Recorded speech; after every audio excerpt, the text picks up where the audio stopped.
Hello everyone, and welcome back to my channel.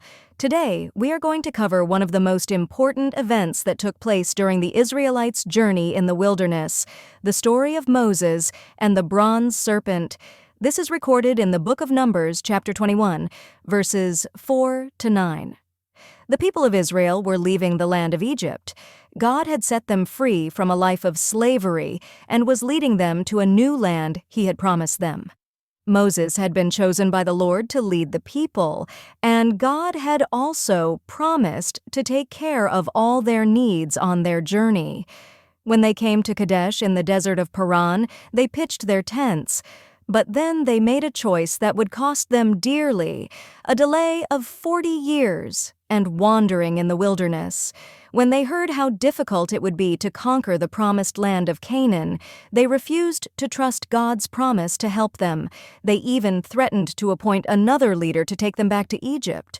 So because of their unbelief, God told Moses, "These men who have seen my glory and my miracles will not enter the promised land, but their children will." Turning their backs on God brought many problems into the lives of the people of Israel. They could not find water, and they and their animals became very thirsty. In their bitterness, they argued with Moses, saying, "Why did you ever make us leave Egypt?" Moses spoke with the Lord about their complaint, and God told him what to do. "Gather the people together and speak to the rock, and it will pour out water." Moses obeyed and gathered them all before the big rock outside the tents. Then he struck the rock with his rod. God made sparkling water stream out of the rock so everyone, including the animals, could drink. But this was not the only problem the people faced as they moved on through the wilderness. Ahead of them was the stronghold of the Edomites, fierce warriors who would attack anyone who came near. Moses sent messengers to the king of Edom to ask permission to travel along the king's highway through their land. They promised, "We will not go through your fields or drink water from your wells." The king of Edom, however, prided himself on his power, not his mercy.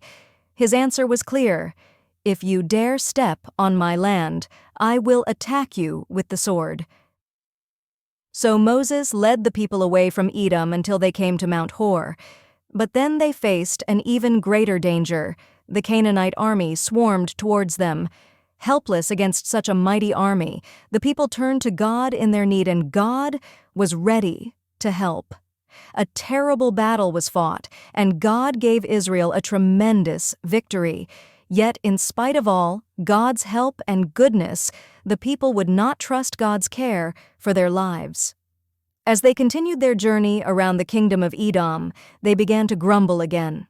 They complained about how tired they were of traveling and how fed up they were with the same food every day. They even complained about the manna, the daily food God sent them. Not only did they speak against Moses, but they also spoke out against God. So God wanted to show them that rebelling is wrong and has consequences. Suddenly, fiery serpents swarmed in from the desert among the terrified Israelites. People tried to run away, but the snakes were everywhere. There was no escape. Many Israelites were dying from the deadly snake bites.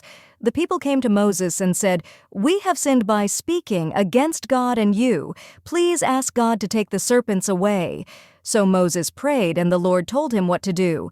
"Make a fiery serpent of bronze and put it on a pole. Everyone who has been bitten and looks at the bronze serpent will live." It happened just as God said. Those who trusted God and looked at the bronze serpent lived. Those who refused to look all died. Just as God provided a way for the Israelites to be freed from the penalty of their sins, God has provided a way for us to be forgiven, too. When Jesus died on the cross, the meaning of the bronze serpent became clear.